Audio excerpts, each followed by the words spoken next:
நீங்க வாழ்ந்துகிட்டு இருக்கிறதுனால நீ பாட்டுக்கு ஓட்டரா மாறி இருக்க கூடாது. அப்படிலாம் உன்னை வாக்காளரா அங்க சேர்த்துக்க மாட்டோம். நீ முதலில் குடிமகனா என்பதை உறுதி செய், பிறகு வாக்காளரா என்பதை நாங்கள் உறுதி செய்கிறோம். இதுதான் இப்போது நடந்து கொண்டிருக்கிற எஸ்ஐஆர் நடவடிக்கை. இதை புரிந்து கொள்ள வேண்டும்.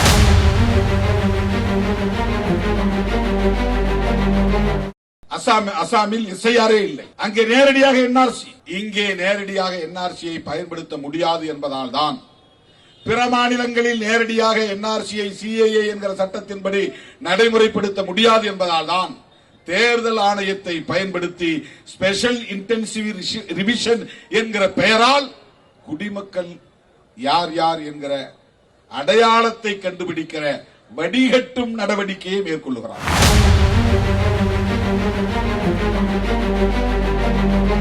எல்லோரும் தேர்தல் களத்தில் தீவிரமாக பம்பரம் போல் சுற்றி சுழன்று பணியாற்றிக் கொண்டிருக்கிறார்கள். நாம் போராடி கொண்டிருக்கிறோம்.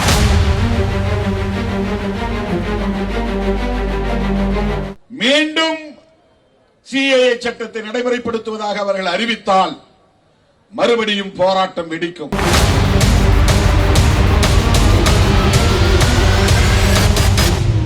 எங்கள் உயரம் எங்களுக்கு தெரியும், எங்கள் வலிமை எங்களுக்கு தெரியும். எங்களுக்கான உத்திகளை எங்களால் வகுத்துக் கொள்ள முடியும். யாரும் எங்களுக்கு புத்திமதி சொல்ல வேண்டிய தேவையில்லை.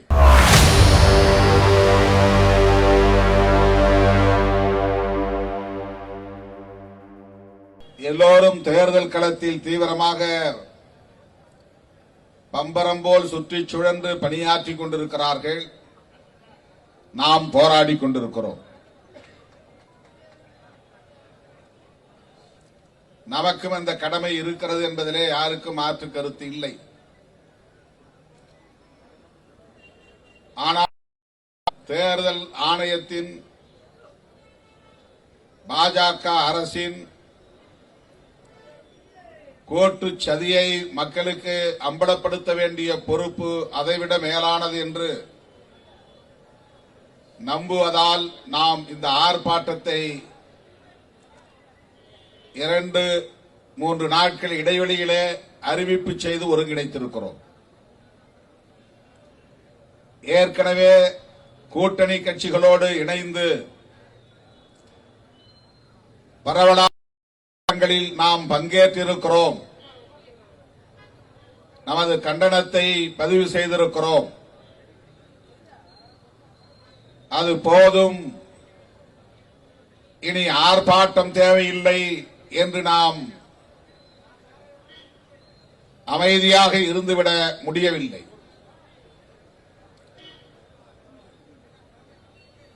உச்சநீதிமன்றத்திலே வழக்கு சூழலில் இது குறித்து இன்னும் நாம் விரிவாக விவாதிக்க, இதனை ஒரு பொது விவாதத்திற்கு உட்படுத்த வேண்டும். இந்த ஆட்சியாளர்கள் உள்நோக்கத்தோடுதான் இதை கையாளுகிறார்கள் என்பதை மக்கள் புரிந்து கொள்ள வேண்டும். இந்த ஆர்ப்பாட்டத்தால் எஸ்ஐஆர் என்கிற இந்த நடவடிக்கையை உடனே நிறுத்திவிட முடியுமா என்றால் முடியாது. பிறகு எதற்கு ஆர்ப்பாட்டம் என்று கேட்கலாம். எஸ்ஐஆர் என்பது எவ்வளவு தீவிரமான உள்நோக்கம் கொண்ட ஒரு நடவடிக்கை என்பதை மக்களுக்கு அம்பலப்படுத்துவதே இந்த ஆர்ப்பாட்டத்தின் நோக்கம். நமது இயக்க தோழர்கள் ஒவ்வொருவரும் இதன் நுட்பத்தை புரிந்து கொண்டு களத்தில் இருக்க வேண்டும். இழுத்த இழுப்புக்கு வளைந்து கொடுப்பது போல் இல்லாமல் அரசியல் புரிதலோடு களமாட வேண்டிய தேவை இருக்கிறது. எஸ்ஐஆரை நிறுத்த வேண்டும், தேர்தல் ஆணையத்தின் அறிவிப்பை தடை செய்ய வேண்டும் என்று கோரி நமது கட்சியின் சார்பில் எஸ்ஐஆருக்கு எதிராக உச்சநீதிமன்றத்திலே வழக்கு தொடுத்திருக்கிறோம் என்பது உங்களுக்கு தெரியும்.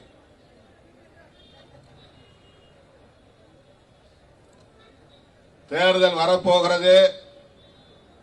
வாக்காளர் பட்டியலில் நம் பெயர்கள் எல்லாம் இடம்பெற்றால் தான் வாக்களிக்க முடியும். நம்முடைய வாக்குகளையே பறிகொடுத்து விட்டு நடுத்தெருவில் நிற்க முடியாது. எனவே நாமும் எஸ்ஐஆர் நடவடிக்கையில் இறங்கித்தான் ஆக வேண்டும். இதை மறுக்க முடியாது. அப்படி ஒரு நெருக்கடியை பாஜக அரசு அரசியல் கட்சிகளுக்கு ஏற்படுத்தி இருக்கிறது. தேர்தல் நேரத்திலே இதை அறிவிப்பு செய்தால் இதை எதிர்த்து எதிர்க்கட்சிகள் பெரிதாக ஒன்றும் செய்துவிட முடியாது. கட்டாயம் அவர்கள் விமர்சனங்களை செய்து கொண்டே இந்த நடவடிக்கையில் ஈடுபட்டுத்தான் ஆக வேண்டும். தவிர்க்க முடியாது. எஸ்ஐஆர் வேண்டாம் என்று சொல்லுகிற நான் என் பெயரை வாக்காளர் பட்டியலிலே இடம்பெறச் செய்ய மறுதளிக்க முடியுமா? நான் போய் என் பெயரை பதிவு செய்துதான் ஆக வேண்டும். வேறு வழி இல்லை. எப்படியும் தேர்தல் வந்தே தேரும். தேர்தலில் நான் ஓட்டு போட்டே ஆக வேண்டும். ஆகவே ஒருபுறம் நான் இதை எதிர்த்தாலும் இன்னொரு புறம் நான் வாக்காளர் பட்டியலில் என் பெயரை இடம்பெறச் செய்ய உரிய நடவடிக்கைகளை மேற்கொண்டுதான் ஆக வேண்டும் என்கிற அளவுக்கான ஒரு நெருக்கடியை இந்த ஆட்சியாளர்கள், சூதுமதியாளர்கள், சூழ்ச்சியாளர்கள் திட்டமிட்டிருக்கிறார்கள். அதுதான் நீங்கள் புரிந்து கொள்ள வேண்டும். இதுவரையில் நாடாண்டவர்களுக்கும் இப்போது நாடாண்டு கொண்டிருக்கிற பாஜகவினருக்கும் மிகப்பெரிய வேறுபாடு. இவர்கள் வழக்கமான சராசரியான அரசியல்வாதிகள் இல்லை. மோடி, அமித்ஷா அவர்களை வழிநடத்தக்கூடிய RSS தலைவர்கள். இவர்கள் வெறுமன தனிநபர்களுக்கான அதிகார வெறியர்களாக இருக்கிறார்கள் என்று கணக்கு போட்டுவிடக் கூடாது. எனக்கு மந்திரி பதவி கிடைத்தால் போதும், எனக்கு பிரதமர் பதவி கிடைத்தால் போதும், இந்த கட்சி ஆட்சிக்கு வந்தால் போதும், இந்த பதவியை கொண்டு நாம் பொருளாதாரத்தைக் கொள்ள முடியும் என்று நினைக்கிற சராசரி அரசியல்வாதிகள் இல்லை. இவர்கள் இந்த அதிகாரத்தை பயன்படுத்தி இந்திய தேசத்தையே அடியோடு புரட்ட பார்க்கிறார்கள். அதற்காகத்தான் அதிகாரத்திற்கு வர விரும்பினார்கள். வந்து அதிகாரத்தை தக்க வைத்துக் கொள்ள வேண்டும் என்கிற ஏற்பாடுகளை தொடர்ந்து செய்கிறார்கள். எதிர்க்கட்சிகளை பலவீனப்படுத்துவது, காங்கிரஸே இல்லாத ஒரு இந்தியாவை உருவாக்குவது, இடதுசாரிகளே இல்லாத ஒரு இந்தியாவை உருவாக்குவது, திராவிட அரசியல் பேசக்கூடிய கட்சிகளே இல்லை என்கிற நிலையை எதிர்காலத்தில் உருவாக்குவது, இதுவெல்லாம் பிஜேபியின் அரசியல் செயல் திட்டங்களுள் ஒன்று. அதை மறந்துவிடக் கூடாது. செயல் திட்டங்களில் ஒன்று மறந்துவிடக் கூடாது. பேசக்கூடாது. இடதுசாரி அரசியல் மார்க்சியம், லெனினியம், மாவோயிசம் என்றெல்லாம் இங்கே யாரும் பேசக்கூடாது. தனிநாடு கோரிக்கை எழுப்பக்கூடாது. மொழி வழி தேசியவாதம் பேசக்கூடாது. பிராந்திய உணர்வுகளை வளர்க்கக்கூடாது. அப்படிப்பட்ட கட்சிகளை எல்லாம், அமைப்புகளை எல்லாம், குழுக்களை எல்லாம் மெல்ல மெல்ல அழித்தொழிக்க வேண்டும். இந்தியாவில் ஒரே மதம்தான் இருக்க வேண்டும். இந்தியாவில் ஒரே மொழிதான் ஆள வேண்டும். இந்தியாவில் மனித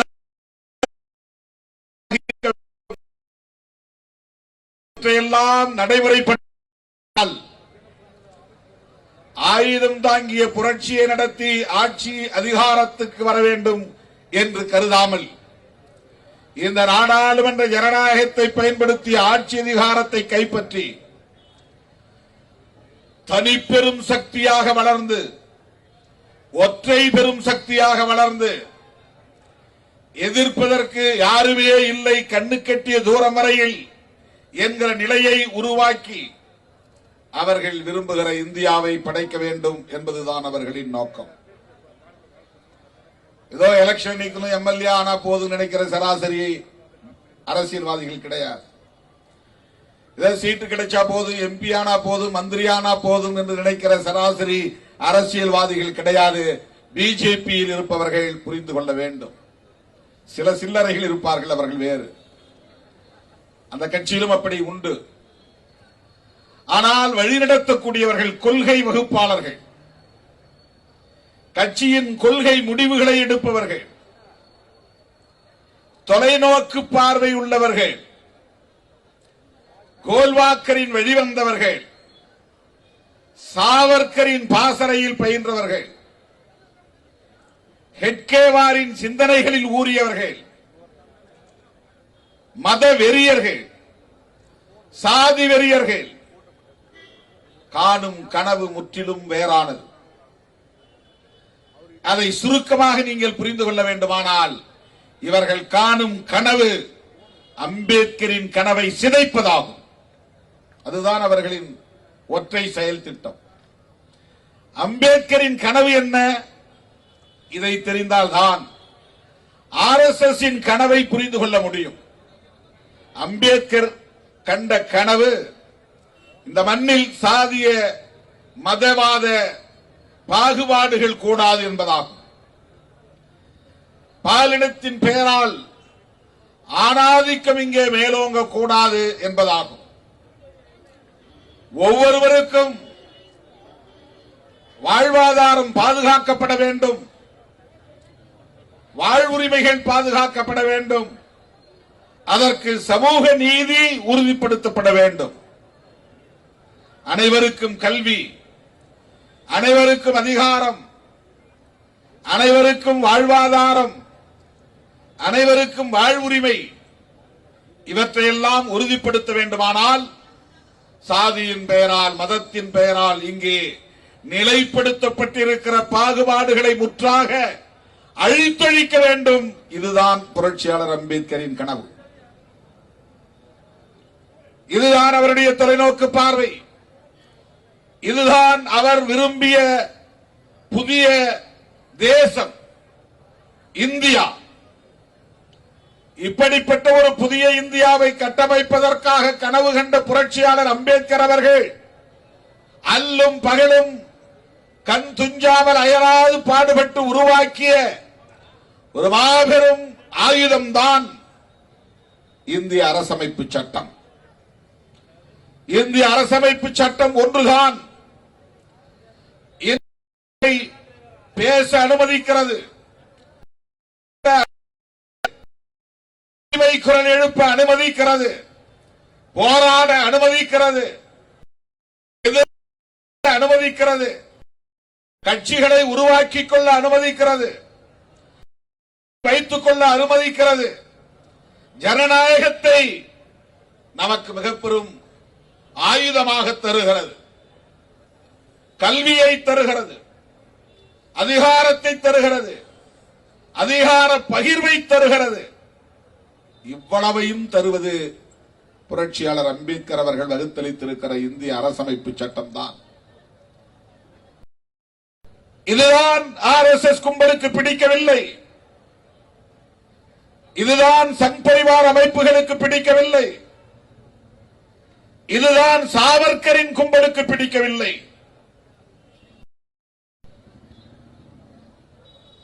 அவர்கள்தான் இன்றைக்கு ஆட்சி அதிகாரத்தில் கோலோச்சுகிறார்கள்.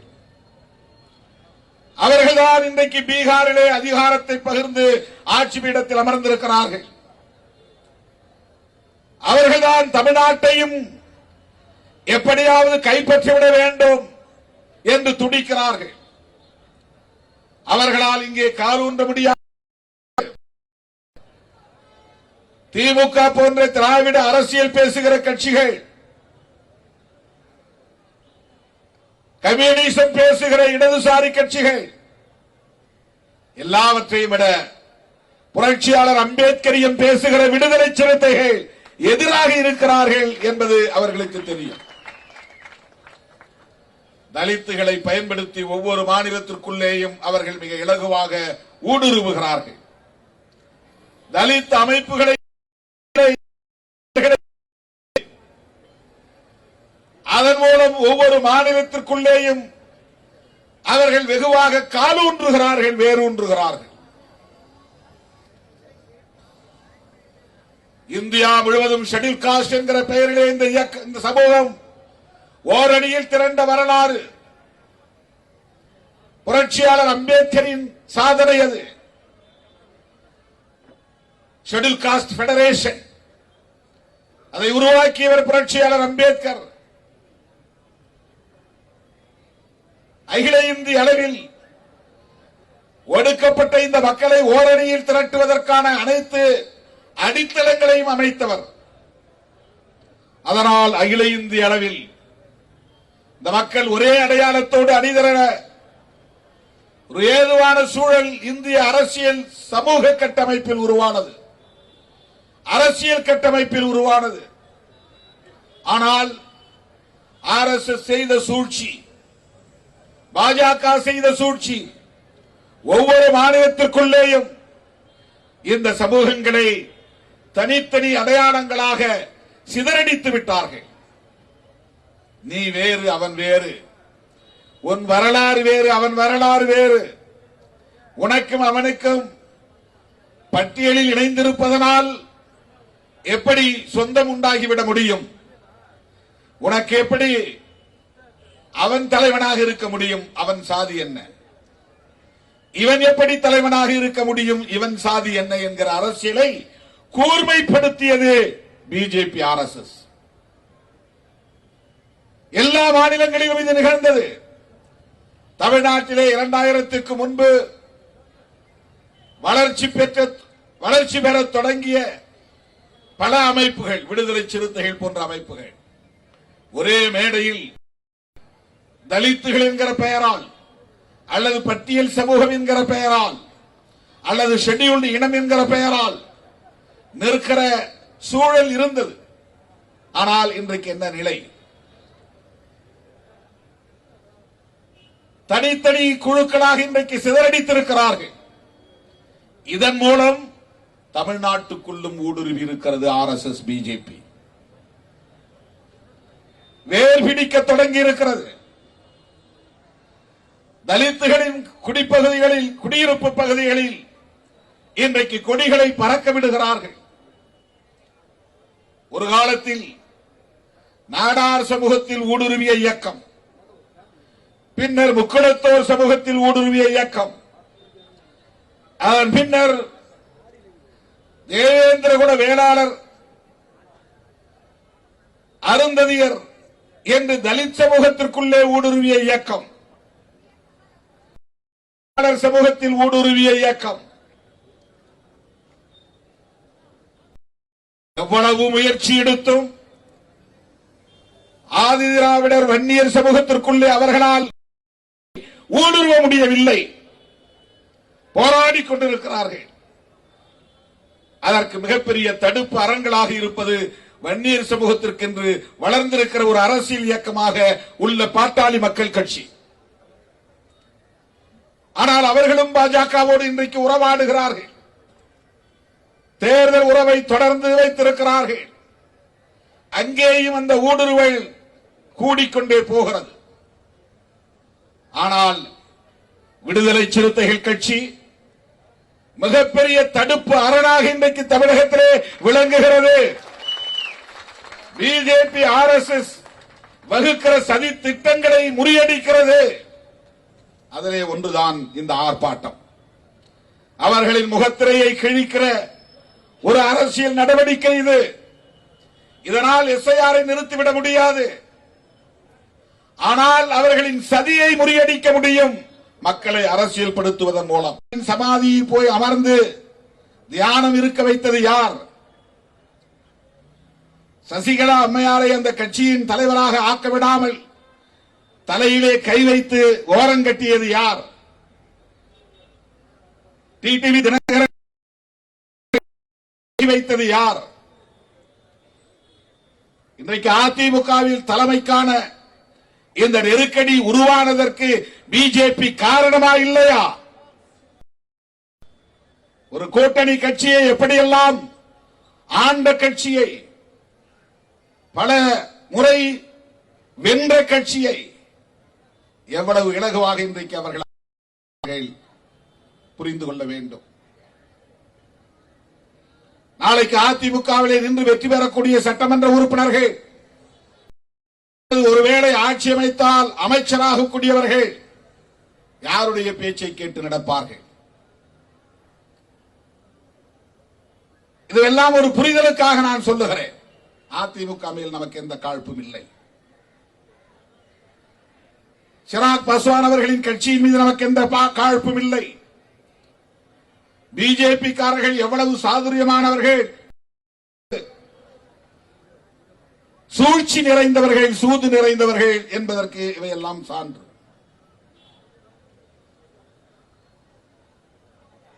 திராவிட அரசியலை எதிர்க்கிறார்கள் என்பதற்காக மட்டும் நாம் பிஜேபி RSS எதிர்க்கிறோம் என்று பலர் எண்ணுகிறார்கள். அல்லது திமுகவை எதிர்க்கிறார்கள் என்பதற்காக நாம் பிஜேபியை எதிர்க்கிறோம் என்று எண்ணுகிறார்கள். இது நம்மை அவர்கள் குறைத்து மதிப்பிடுகிற ஒரு முயற்சி.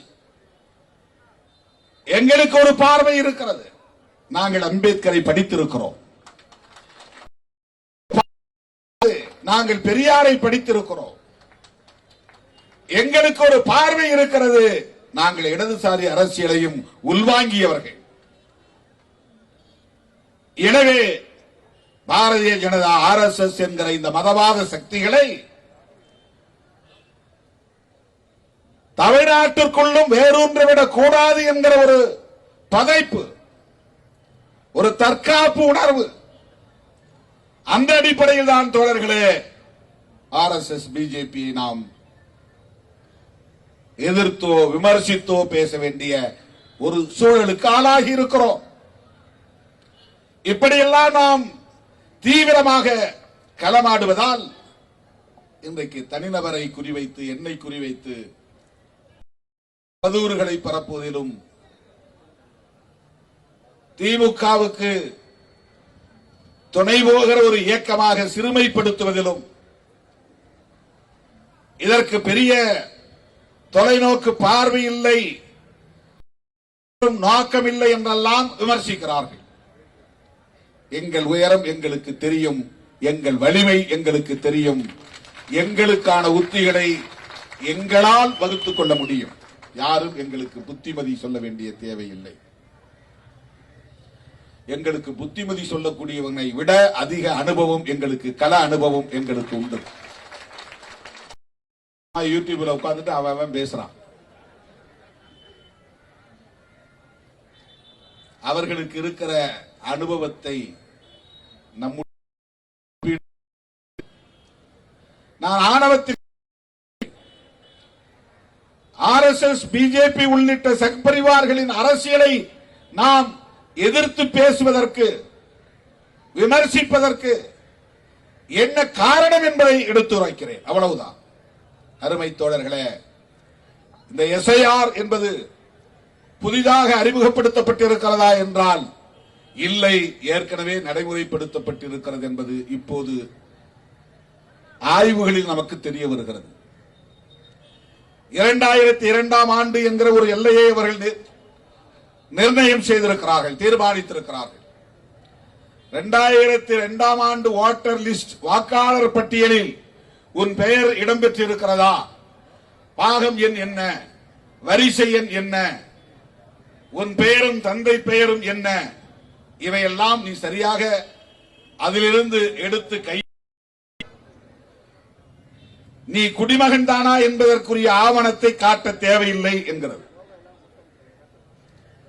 இதற்கு முன்பு இப்படி நடைமுறைக்கு வந்ததா என்றால் இல்லை, ஏற்கனவே SIR நடந்திருக்கிறது.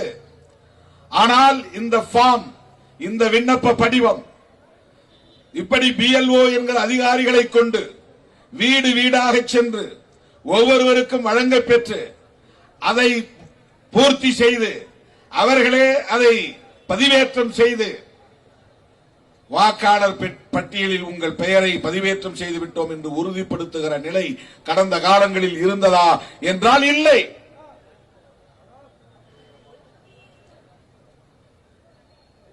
வழக்கமாக வாக்காளர் பட்டியல் பொதுமக்களின் பார்வைக்கு முன்வைக்கப்படும். அங்கீகாரம் பெற்ற கட்சிகளுக்கு இலவசமாக பட்டியல் வழங்கப்படும். அங்கீகாரம் பெறாமல் பதிவு செய்யப்பட்ட கட்சிகள் அப்படி அந்த பட்டியலை வாங்க முடியாது. ஒரு காலத்தில் அப்படி இருந்தது. 99 நாம் தேர்தலில் நின்ற காலத்தில் எல்லாம் அப்படித்தான் இருந்தது. ஆனால் இப்போது பதிவு பெற்ற கட்சிகளும் அந்த பட்டியலை பதிவிறக்கம் செய்து எடுத்துக்கொள்ள முடியும். எல்லோருக்குமான பட்டியலாக இன்றைக்கு அது பொது வெளியில் கிடக்கிறது, ஆன்லைனில் கிடக்கிறது, எடுத்துக்கொள்ள முடியும். நீயே போய் பார்த்து உன் பெயர் இடம்பெற்றிருக்கிறதா இல்லையா என்று சரி செய்ய முடியும். இல்லை என்றால் சேர்க்க முடியும். இருக்கிறது என்றால் பிழை இல்லாமல் இருக்கிறதா என்று சரிபார்க்க முடியும். பிழை இருந்தால் 6 ஃபார்ம் 7 என்றெல்லாம் தனியே. இதெல்லாம் கடந்த காலங்களில் இருந்த நடைமுறை. அதெல்லாம் நம்ம கண்டுகிறது இல்லை. பெரிய கட்சிகள், ரெகக்னைஸ்டு பொலிட்டிக்கல் பார்ட்டிஸ் வேணுங்கிற ஒரு கட்டாயத்தில் எல்லாருடைய பெயர்களையும் அவங்களே சரி செய்து அவங்களே வாக்காளர் பட்டியலை சீர் செய்து விடுவார்கள். இப்படித்தான் கடந்த காலங்களில் நடந்தது. நாமெல்லாம் யாரும் போய் நிக்கல, எந்த ஃபார்ம் நம்ம வாங்கல. இப்ப என்ன ஆகி இருக்கிறது என்றால், தேர்தல் ஆணையம் அக்டோபர் 27ஆம் தேதி ஒரு அறிவிப்பை செய்தது. என்னவென்றால், இந்தியாவில் இருக்கிற அல்லது தேர்தல் நடக்கிற மாநிலங்களில் உள்ள, தமிழ்நாட்டில் இருக்கிற ஏற்கனவே வாக்காளர் பட்டியலில் இருக்கிற 6.5 கோடி வாக்காளர்களும் வாக்காளர்கள் இல்லை என்று அறிவித்து விட்டது. நீங்கெல்லாம் வாக்காளர்கள் கிடையாது. ஒரே ஆர்டர்ல போட்டான். நான் வேளச்சேரி தீர்மானம் பண்ணும்போது நீங்க யாரும் இனிமே பொறுப்புல கிடையாதுன்னு அறிவிச்சேன். புதுசா விண்ணப்பம் கொடுங்க, நீங்க யாரா இருந்தாலும். பொதுச் செயலாளருக்கு வேணுமா, தலைவருக்கு வேணுமா? நானே தலைவருக்கு பணம் கட்டி விண்ணப்பம் கொடுத்தேன். கட்சியில தலைவர் பதவிக்கு நான் 2000 ரூபாய் டிடி எடுத்து, கட்சிக்கு டிடி எடுத்து, தமிழ் மண்ணுக்கு 1500 ரூபாய் டிடி எடுத்து விண்ணப்பத்தோடு இணைச்சு அந்த குழுவோட ஒப்படைச்சேன். வேளச்சேரி தீர்மானத்தில் அந்த மாதிரி இந்திய ஒன்றிய அரசு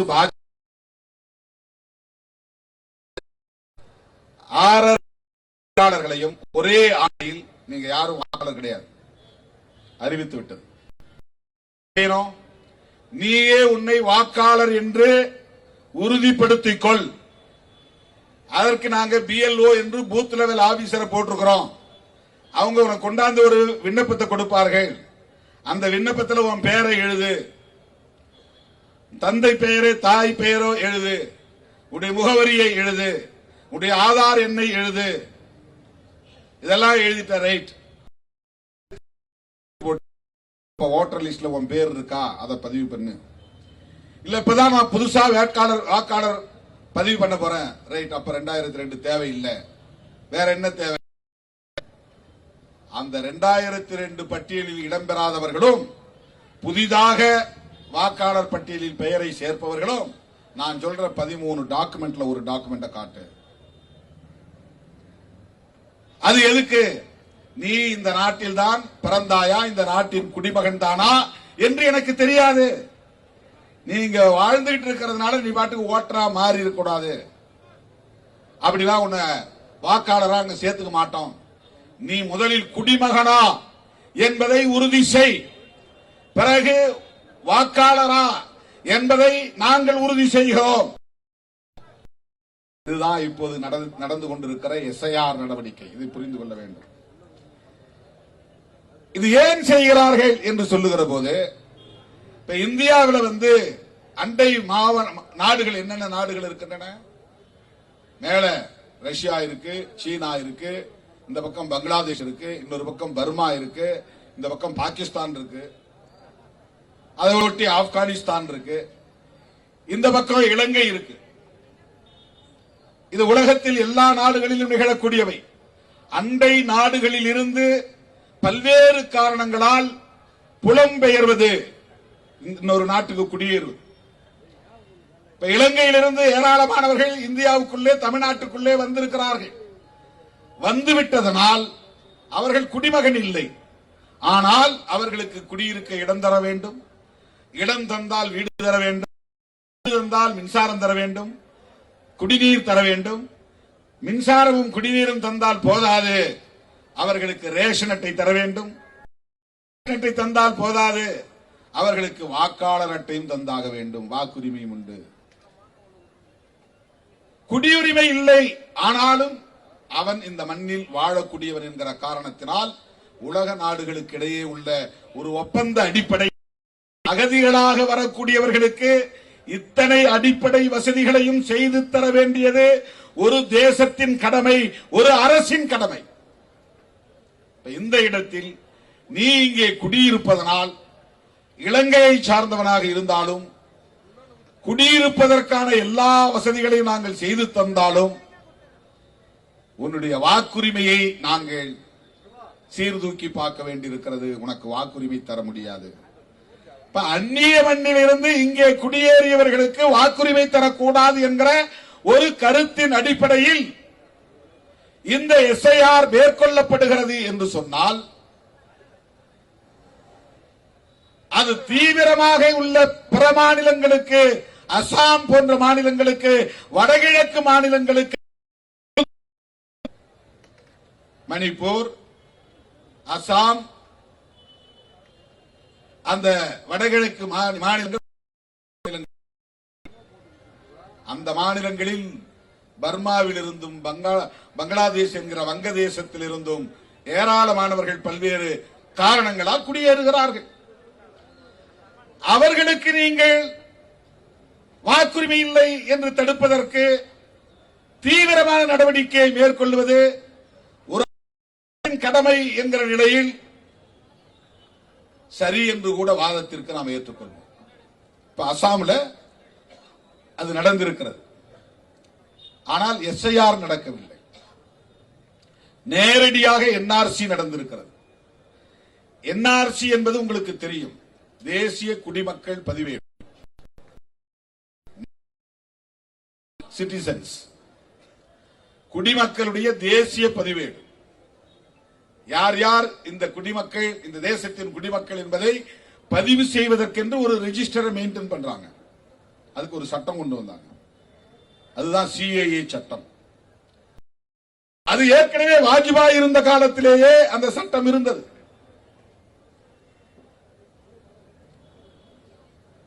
அப்படி ஒரு குடியுரிமை திருத்த சட்டம் கொண்டு வந்தார்கள். இந்த எஸ்ஐஆர் இவ்வளவு கடுமையாக இல்லை. தேர்தல் ஆணையத்தை அவர்கள் பயன்படுத்தவில்லை. தேர்தல் ஆணையத்தின் மூலம் தேசிய குடிமக்கள் பேரேட்டை உருவாக்குவதற்கான முயற்சியை மேற்கொள்ளவில்லை. ஆனால் இன்றைக்கு மோடி அரசு அதை மேற்கொள்கிறது. அங்க பல லட்சம் பேர், கிட்டத்தட்ட 70 லட்சம் பேர் என்று சொல்லுகிறார்கள். பல லட்சம் பேர் இன்றைக்கு இந்தியாவின் குடிமக்கள் இல்லை என்று அடையாளம் கண்டு அவர்களை எல்லாம் இதற்கான ரூபாயை ஒதுக்கி அந்த மாநிலத்தில் ஏற்கனவே கட்டி வைத்திருக்கிற அகதி முகாம்களில், வழக்கமான அகதி முகாம் கிடையாது, அது கான்சென்ட்ரேஷன் கேம்ப் என்று சொல்வார்கள், ரொம்ப மோசமா இருக்கும், அந்த முகாம்களில் அடைத்து வைத்திருக்கிறார்கள். அவனை வேற நாட்டுக்கும் திருப்பி அனுப்ப முடியாது. அந்த நாட்டுக்காரன் எடுத்துக்க மாட்டான். இந்த நாட்டிலும் குடியுரிமை தர முடியாது. இந்த நாட்டு குடிமக்களுக்குரிய எல்லா வசதிகளையும் உனக்கு செய்து தர முடியாது. அதனால் உனக்கு தனியா ஒரு முகாம் உருவாக்குற அப்படின்னு பல கோடிக்கணக்கான ரூபாய் கட்டி கொண்டு இருக்கிறார்கள். அசாமில் கட்டி முடித்து விட்டார்கள். வடகிழக்கு மாகாணங்களில் இதுபோன்ற நடவடிக்கைகளை மேற்கொள்வதற்கு, நியாயப்படுத்துவதற்கு சில கூறுகள் இருக்கின்றன. ஆனால் இந்தியாவின் அனைத்து மாநிலங்களிலும் இதை நடைமுறைப்படுத்துவதற்கான தேவை என்ன? தமிழ்நாட்டிலே 1,00,000 பேர் தான் இலங்கை தமிழர்கள் இருக்கிறார்கள், ஈழத் தமிழர்கள் இருக்கிறார்கள். முகாம்களிலும் வெளிப்புறங்களிலும் அதிகபட்சம் 1,50,000 லட்சம் பேர். ஆனால் இவர்கள் கனடாவிலே, ஐரோப்பிய நாடுகளிலே பல லட்சக்கணக்கான பேர் இருக்கிறார்கள், கோடிக்கணக்கான பேர். இன்றைக்கு அகதி முகாம்களில் அடைபட்டு கிடக்கிற நிலை உள்ளது. லட்சக்கணக்கான பேர் உள்ளது.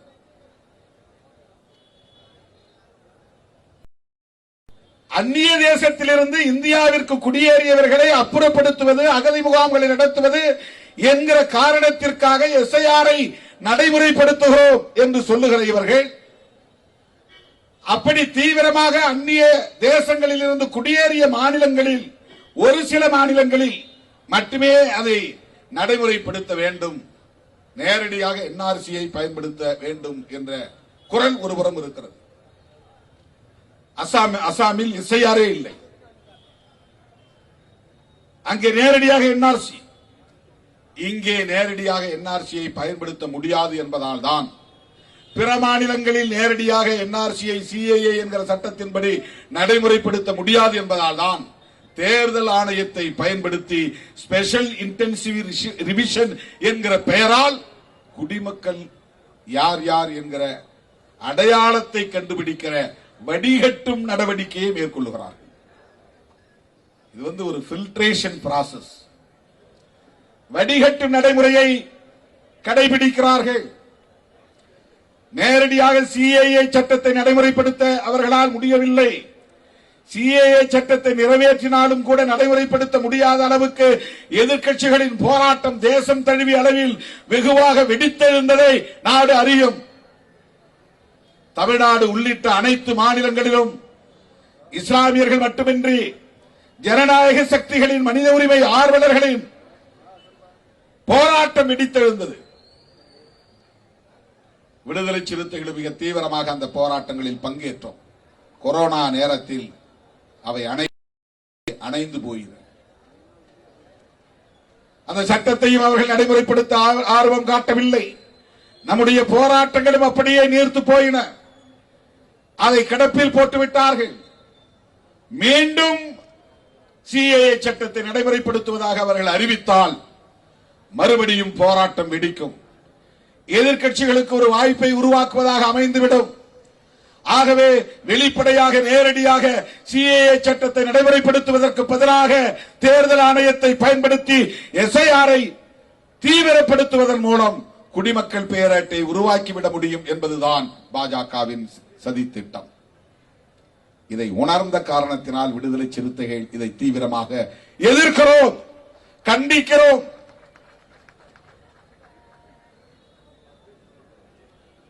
இந்த எஸ்ஐஆரை நடைமுறைப்படுத்துவதன் மூலம் குறைந்தது 10 அல்லது 15% பேர் தங்களை வாக்காளர்களாக பதிவு செய்ய முடியாத நிலைக்கு தள்ளப்படுவார்கள். இது ரொம்ப சாதாரணமான நடைமுறையில் நிகழக்கூடிய ஒன்று. ரொம்ப சிம்பிள் ப்ராசஸ். எல்லோராலும் போய் 100% வாக்காளர்களாக பதிவு செய்ய முடியாது. எப்படியும் ஒரு 10%, 15% பேர் திட்டமிட்டு அவர்கள் தவிர்க்கிறார்கள் என்று கூட நாம் சொல்லவில்லை. தன்னியல்பாகவே 2002 என் பேர் இல்ல, நாம் போய் ஆவணங்களை தேடி கொடுக்க முடியாது. 2002 வாக்காளர் பட்டியலில் பேர் இருந்தாலும் அதில் என்னால சேர்த்துக் கொள்ள முடியாது. நான் எங்கே இருப்பேன், சண்டிகார்ல வேலை செய்வேன், பாம்பேல இருப்பேன், கர்நாடகாவில் இருப்பேன், அங்கேயே குடிபெயர்ந்து போயிட்டேன், இங்க வந்து என் பேரை பதிவு செய்ய முடியாது. இப்படி ஒரு 10% பேர்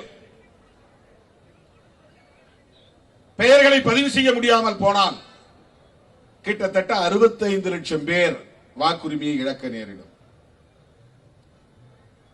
15% பேர் என்று சொன்னால் கிட்டத்தட்ட 1 கோடி பேர் வாக்குரிமையை பறிகொடுக்க நேரும். இவர்களில் யார் பெரும்பாலும் இருப்பார்கள்? சாதாரண மக்கள், ஏழை எளிய தலித்துகள், ஏழை எளிய சிறுபான்மை மக்கள், ஏழை எளிய அனைத்து தரப்புகளை சார்ந்த மக்கள், உழைக்கிற மக்கள், புலம்பெயர்ந்த மக்கள், இங்கிருந்து புலம்பெயர்ந்தவர்கள் அல்லது அங்கிருந்து புலம்பெயர்ந்தவர்கள், வேறு மாநிலங்களில் இருந்து இங்கே வந்து தங்கியிருப்பவர்கள், ஆக இவ்வளவு பேர் வாக்குகளை பறிகொடுத்தால், வாக்குரிமைகளை பறிகொடுத்தால்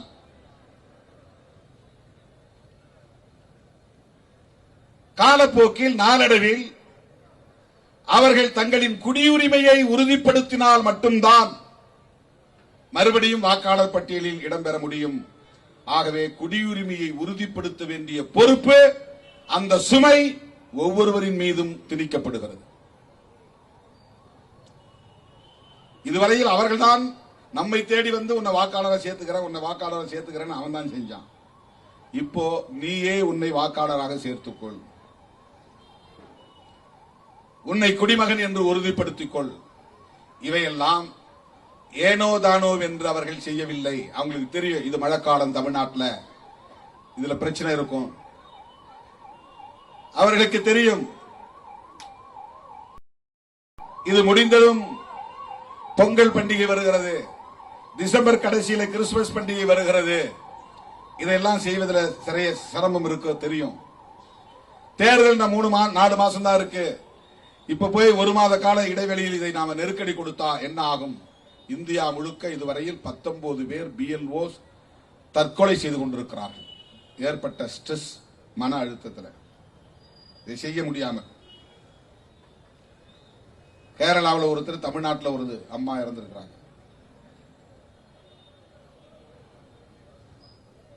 இந்த அழுத்தம் இருந்தாலும், பலர் தற்கொலை செய்து கொண்டாலும், நெருக்கடிகள் இருந்தாலும், எதிர்க்கட்சிகள் விமர்சனம் செய்தாலும், தங்களுக்கே வாக்களிக்கக்கூடிய பிஜேபி ஆதரவாளர்களுடைய வாக்குரிமைகள் பறிபோனாலும் அவர்களுடைய இறுதி இலக்கு குடிமக்கள் தேசிய பேரேட்டை உருவாக்குவது. அதான் அவருடைய அல்டிமேட் எய்ம். அதுதான் அவருடைய அல்டிமேட் எய்ம். அது அவர்களின் அடுத்த அஜெண்டாவுக்கு பயன்படும். அவர்கள் விரும்புகிற இந்தியாவை கட்டமைக்க புதிய செயல் திட்டத்தை தீவிரப்படுத்த முடியும். இவர்களுக்கான வாக்காளர்களை மட்டுமே தக்க வைத்துக் கொண்டு தேர்தல் தில்லுமுள்ளுகளை தேர்தல் ஆணையத்தின் மூலம் செய்து எதிர்க்கட்சி வேட்பாளர்கள் 300-400 வாக்குகளில் மட்டுமே தோற்கக்கூடிய அளவுக்கான ஏற்பாடுகளையும் செய்து ஆட்சி அதிகாரத்தை முதலில் பகிர்ந்து கொள்வது, பிறகு கைப்பற்றுவது என்கிற நடவடிக்கைகளை அவர்களால் வெற்றிகரமாக செய்து காட்ட முடியும். அதற்கு பல மாநிலங்கள் சான்றுகளாக இருக்கின்றன. நீங்க பீகார் தேர்தலை பாத்தீங்கன்னா ரொம்ப நெக் டு நெக் வந்து 300 ஓட்டு, 200 ஓட்டு, 400 ஓட்டு, 600 ஓட்டு, 1000 ஓட்டு, 1200 ஓட்டு, இந்த வாக்குகள் வித்தியாசத்தில் தான் எதிர்க்கட்சிகள் பல வேட்பாளர்கள் தோற்று போயிருப்பார்கள். பார்த்தா நமக்கு சந்தேகமே வராது. ஆனால் இதற்குள்ளே ஒரு சூது இருக்கிறது, சூழ்ச்சி இருக்கிறது. அதற்கான வல்லுநர்களை கொண்டு அவர்கள் இதை செய்கிறார்கள், நடைமுறைப்படுத்துகிறார்கள் என்கிற விவாதம் இன்றைக்கு தேசிய அளவில் வலுத்திருக்கிறது. அதை புறந்தள்ள முடியாது. ஏனென்றால் தேர்தல் ஆணையத்தை கட்டுக்குள், தங்களின் கட்டுக்குள் கொண்டு வந்து விட்டார்கள். ஞானேஷ்குமார் என்பவர் யார்? அண்மையில் ஒரு வீடியோ பார்த்திருப்பீங்க. அவர் ஒரு உயர் அதிகாரி, தன்னாட்சி அதிகாரம் பெற்ற ஒரு நிறுவனத்தின் தலைமை பீடத்தில் அமர்ந்திருப்பவர். அவர் ஒரு மரியாதை நிமித்தமாக கூட இருந்தாலும் கூட அமித்ஷா அவர்களின் காலை தொட்டு வணங்குகிற காட்சி, அது மரியாதைக்காக செய்கிறார் என்றே ஒத்துக்கொள்வோம்.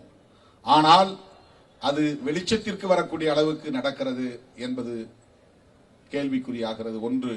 அதைவிட அவர்கள் மிகவும் நெருக்கமானவர்கள், அணுக்கமானவர்கள், அமித்ஷா விரும்புவதை செய்யக்கூடிய அளவுக்கு தயாராக இருப்பவர்கள். இப்ப நமக்கெல்லாம் அந்த மாதிரி ஒரு ஆள் அங்க இருந்தா நம்ம ஏதாவது சொல்ல மாட்டோமா? எனக்கு ஏதாவது செய்யுங்க, ஃபேவரா பண்ணுங்க, நான் இப்படியாவது ஜெயிக்கணும், அதுக்கு ஏதாவது வழி இருக்கா பாருங்க, கேட்போமா? கேட்க மாட்டோமா? உள்ளூர்ல ஒரு சும்மா அந்த போலிங் ஆபீசர் யாராவது நமக்கு தெரிஞ்சவங்க வந்தா கூட அவன்கிட்ட போய் நம்ம சிரிச்சிட்டு வரோம், கொஞ்சம் பாத்துங்க நம்ம பையங்களை, கொஞ்சம் அட்ஜஸ்ட் பண்ணிக்கங்க. தெரிஞ்ச ஆள் இருந்தா, போலிங் ஆபீசர் தெரிஞ்சாலே நமக்கு ஒரு பெரிய தெரிஞ்ச ஆள் உட்கார்ந்துருக்காங்க. தெரியாத ஆளுன்னா நமக்கு ஒண்ணுமே பேச முடியாது, எந்த ரெக்கமெண்டேஷன்ஸும் நம்ம பண்ண முடியாது. இப்போ மோடிக்கும் அமித்ஷாவுக்கும் வேண்டியவர் இந்திய தேர்தல் ஆணையத்தின் தலைமை பீடத்தில் இருக்கிறார் என்றால் அவங்க இன்ஃபுளுயன்ஸ் பண்ணாமலா இருப்பாங்க? அவ்வளவு நேர்மையானவர்களா மோடியும் அமித்ஷாவும்? அவ்வளவு நேர்மையானவர்களா பிஜேபி தலைவர்கள்? அவ்வளவு நேர்மையானவர்களா சங் பரிவார் தலைவர்கள்? அதெல்லாம் நீங்க அபிஷியல்ஸ், அதிகாரிகள், நாங்க அரசியல்வாதிகள், நமக்கிடையில அந்த அளவு மட்டும் உறவு இருந்தா போதும். நேர்மையா நீங்க என்ன சட்டம் சொல்லுதோ அப்படியே செயல்படுங்க அப்படின்னு சொல்லக்கூடிய அளவுக்கு நேர்மை திறம் வாய்ந்த அரசியல் தலைவர்களா அவர்கள்? இன்ஃபுளுயன்ஸ் பண்ணவே மாட்டார்களா? தோழர்களே, தேர்தல் ஆணையமும் பிஜேபியும் இன்றைக்கு ஒரே நிறுவனம் என்று சொல்லக்கூடிய அளவுக்கு மாறி இருக்கிறது. தேர்தல் ஆணையமும் இந்திய ஒன்றிய ஆட்சியாளர்களும் ஒரே நோக்கத்திற்காக செயல்படக்கூடியவர்களாக வெளிப்படையாக இயங்குகிறார்கள். ஆகவே இது வெறும் வாக்காளர் பட்டியலை சீர் செய்கிற நடவடிக்கை அல்ல, வாக்காளர்களை அதிகமாக சேர்ப்பதற்குரிய முயற்சி அல்ல, போலி வாக்காளர்களை அப்புறப்படுத்துவதற்கான முயற்சி அல்ல, அந்நிய தேசங்களில் இருந்து இந்தியாவில் குடியேறியவர்களை வாக்காளர்களாக மாறுவதை தடுக்கிற முயற்சி அல்ல. அவர்களுக்கு ஒரு தேசிய மக்கள் பேரேடு தேவைப்படுகிறது. அவர்கள் விரும்புகிற இந்தியாவை கட்டமைப்பதற்கு சிஏஏ சட்டத்தை நடைமுறைப்படுத்த வேண்டிய கட்டாயம் இருக்கிறது. புரட்சியாளர் அம்பேத்கர் அவர்கள் கண்ட கனவை சிதைத்துவிட்டு மனுவின் கனவை நனவாக்குவது அவர்களின் இறுதி, கோல்வாக்கரின் கனவை நனவாக்குவது அவர்களின் இறுதி லட்சியம். அதை நடைமுறைப்படுத்துவதற்கு அவர்களுக்கு தேசிய குடிமக்கள் பேரேடு தேவைப்படுகிறது. மாற்று கருத்துள்ளவர்களை பலவீனப்படுத்த வேண்டும், எதிர்கருத்து பேசுகிறவர்களை வீழ்த்த வேண்டும், எழுந்திருக்க விடாமல் அவர்களின் இடுப்பெலும்பை முறிக்க வேண்டும், அவர்கள் மீண்டும் வலிமை பெற்று விடாமல் தடுக்க வேண்டும். இடதுசாரி அரசியலோ அம்பேத்கரிய அரசியலோ பெரியாரிய அரசியலோ தேசியவாத மொழிவழி தேசியவாத அரசியலோ தலை தூக்கிவிடக் கூடாது. இவையெல்லாம் அவர்கள் விரும்புகிற ஒரே தேசம் ஒரே மதம்